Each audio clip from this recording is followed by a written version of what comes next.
ជម្រាបសួរអ៊ំពូមីងនិងបងប្អូនទាំងអស់គ្នាថ្ងៃនេះក៏យើងមកបង្ហាញពីវិធីនៅក្នុងការធ្វើសម្លកកូរផ្លែត្នោតដល់បងប្អូនដាក់មកនិយាយពីថាមានជាតិណាកកូរផ្លែត្នោតខ្ចីនេះនិយាយពីថាឈ្ងុយឆ្ងាញ់តែម្ដងហើយអត់មិនបានជាមួយនឹងបន្លែបន្សាបនៅជាមួយនឹងបាននៅជាមួយនឹងប្រភេទផ្លែត្នោតព្រោះតែយើងត្រូវដាក់បន្លែបន្សាបទៅដើម្បីកុំឲ្យវាល្វីងណាបងប្អូនធ្វើអញ្ចឹងមានរសជាតិឆ្ងាញ់មែនទែនគ្រឿងផ្សំមានជាមួយនឹងគ្រឿងបុកប្រហុកសាច់ជ្រូកអមតដិនត្រីឆ្លាំងរួមជាមួយនឹងផ្លែត្នោតនិងមានជាមួយនឹងបាទប្រភេទបន្លែ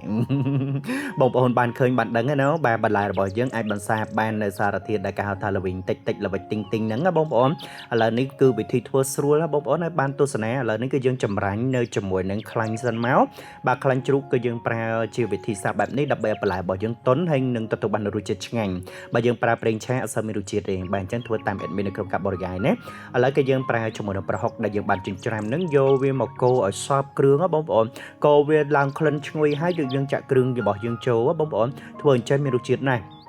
់ឆ្ងាញ់ខ្លាំងអញ្ចឹងពាក្យថាសម្លកកូរបងប្អូនត្រូវតែធ្វើវាឲ្យមានរសជាតិឆ្ងាញ់ហើយបន្លែវិញគឺថាច្រើនមុខអញ្ចឹងណាអាចដាក់បានអរគុណហើយកាលណាដែលយើងចេះតិចនិចនៅក្នុងការធ្វើសម្លមួយមុខនេះគឺរសជាតិវិញឆ្ងាញ់ខ្លាំងមែនតើកកូរផ្លែត្នោតខ្ចីនេះបងប្អូនណាខ្លះដែលគាត់ធ្លាប់បាននៅក្នុងការសាកល្បងជាមួយនឹងការធ្វើបងប្អូនណាខ្លះទៀតដែលមិនធ្លាប់បាទអាចនៅក្នុងការធ្វើបានហើយនេះគឺជាតិចនិចសម្រាប់នៅក្នុងផ្ទះរបស់ខាងខ្ញុំបាទនៅក្នុងការចម្អិនវាណាហើយបើសិនខាងពុកម៉ែបងប្អូនចេះវិធីសាស្ត្រឬក៏ចេះតិចនិចបែបផ្សេងទៀតនឹងតាមចំណងចំណូលចិត្តប៉ុន្តែសម្រាប់ខាងជុំបាត់គឺធ្វើបែបនេះបងប្អូនកូរជាមួយនឹងបាទប្រភេទប្រហុកជាមួយនឹងគ្រឿងបុកបាទអមតដល់ជាមួយនឹងសាច់ជ្រូកចិញ្ច្រាំគឺយើងត្រូវច្បល់វាឡើងឈ្ងុយសិនណាបងប្អូនធ្វើអញ្ចឹងមានជាតិណាស់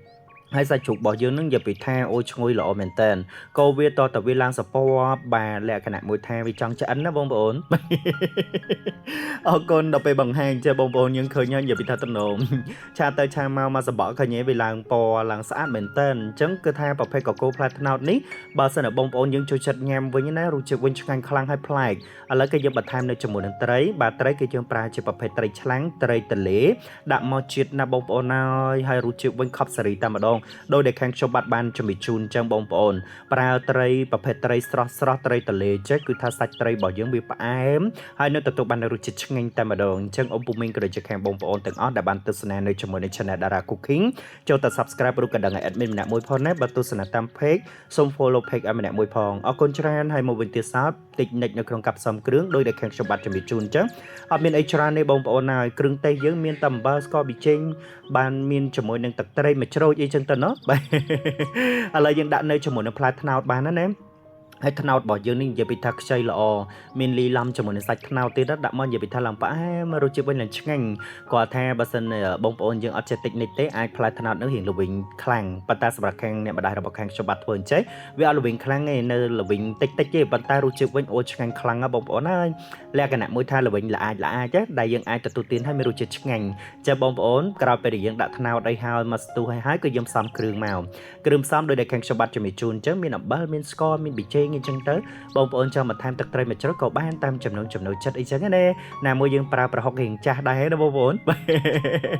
អរគុណអញ្ចឹងគឺយើងធ្វើម៉េចដើម្បីឲ្យបង្កើននូវរសជាតិឆ្ងាញ់ព្រោះថាម្ហូបនេះកាលណារសជាតិវាលក្ខណៈមួយថាភ្លក់តាមចំណូលចិត្តគ្រួសារអញ្ចឹងណាបងប្អូនចូលចិត្តលក្ខណៈគ្រឿងមិនគឺថាផ្សំអញ្ចឹងម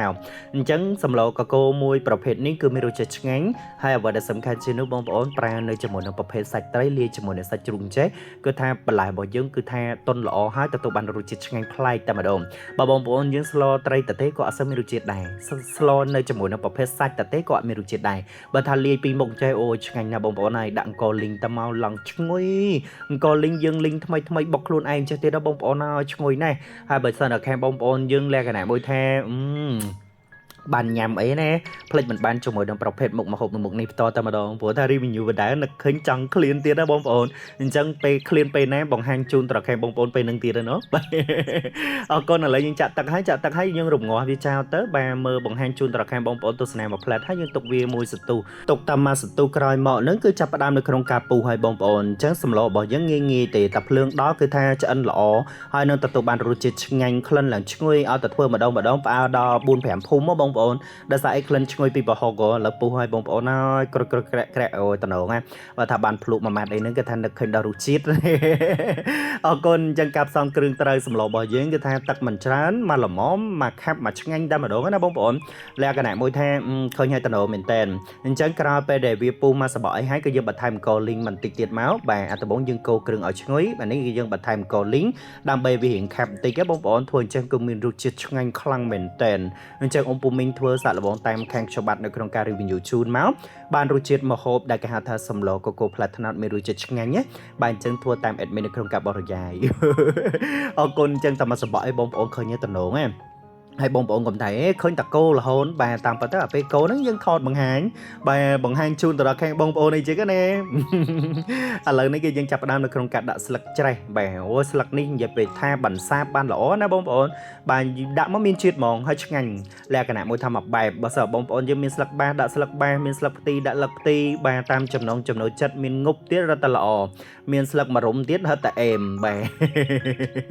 ហើយបងប្អូនដែលចូលចិត្តស្លឹកច្រេះដោយតែខាងខ្ញុំបាត់កំពុងតែជំរាបជូនទៀតរត់តែពិសេសតែម្ដងព្រោះថាសម្លនេះឲ្យតែថាបាន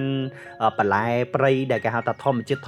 ទិញពីខាងបងប្អូនចូលចិត្តដាំភេទតិចយើងហ្នឹងនិយាយពីថារសជាតិវិញឆ្ងាញ់ខ្លាំងណាស់បងប្អូនហើយអញ្ចឹងថ្ងៃណាដែលដើរប្រទះឃើញដល់ធ្វើសម្លឆ្ងាញ់ចែកជូនដល់ខាងបងប្អូននៅក្នុងការទស្សនាសម្លកកូមួយប្រភេទនេះបានញ៉ាំហើយចង់ញ៉ាំទៀតតែម្ដងហើយកុំភ្លេចទេបងប្អូនមានតសក់ចែមានឆៃប៉ៅអីហ្នឹងដាក់មកមានជាតិណាវាត្រូវគ្នាតែម្ដងរសជាតិវិញឆ្ងាញ់ប្លែកហើយរសជាតិវិញលក្ខណៈមួយថាมันអាចបំភ្លេចបានណា